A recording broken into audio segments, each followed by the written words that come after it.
So you had to kind of hustle your way into the music industry, right? Well, my friend Teddy got me into Mark's music, and then we had Meatloaf and we had the AC/DC, Yeah. and I believed in these acts to no end.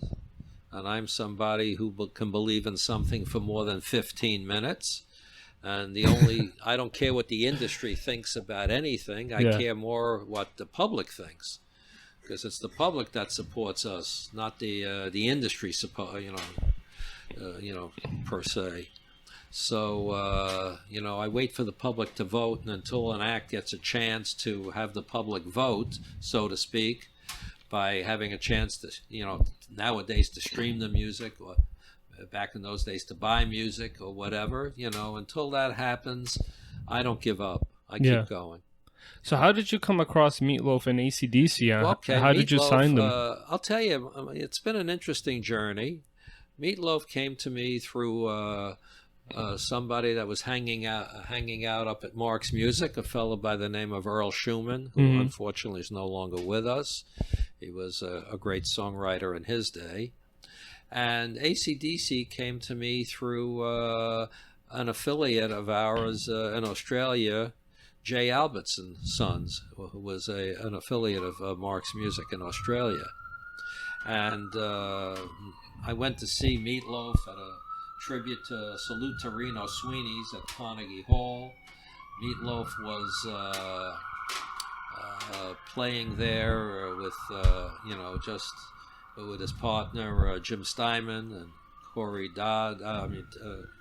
Corey Dodd was singing behind him. Rory Dodd, not Corey Dodd, was singing behind him with Ellen Foley. And they played 4 songs at Carnegie Hall. He opened his mouth, and I said, I got to get this. He was great. Absolutely great.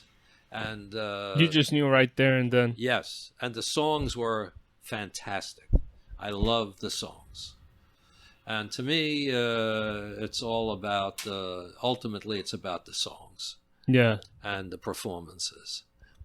He was great.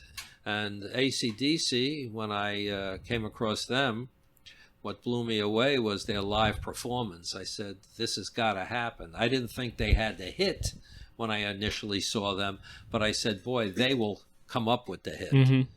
And they were one of the hardest working bands I ever met. I spent a lot of time with them early on when they came to America. I remember when they played for 5-10 people, and 10 people would become 20, 20 would become 40, and it just built. Yeah.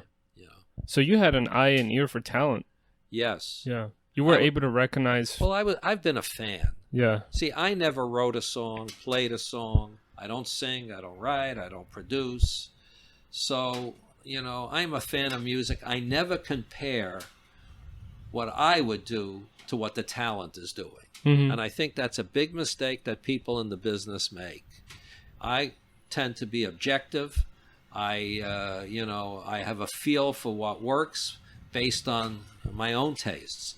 And I don't claim to know everything that's going on in the business, but the things I know, I really know. And the things I don't know, I don't claim to know. Very self-aware. Yes. I believe that's been a big help to me over the years. Yeah. So how were AC/DC and Meatloaf, I guess, how were their music received at the time? And nothing is ever easy at the beginnings of anything. Meatloaf was released on a company called Cleveland International through Epic Records, and it was run by a guy named Steve Popovich, who was a fantastic promotion man. And he was able to get the record going in Cleveland. I had built radio relationships in New York City, and we were able to get the record going in New York. And that's, basically was the beginning of the Meatloaf album. We sold, I think, 125,000 records, and I got a call one day from Don Dempsey, who was the then general manager of Epic Records, who was distributing the Meatloaf album. And he said to me, Barry, we're going to do better the next time.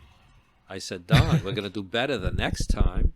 What about this time? I said, where are you? He said, I'm in my office. I said, I'll be there in 10 minutes.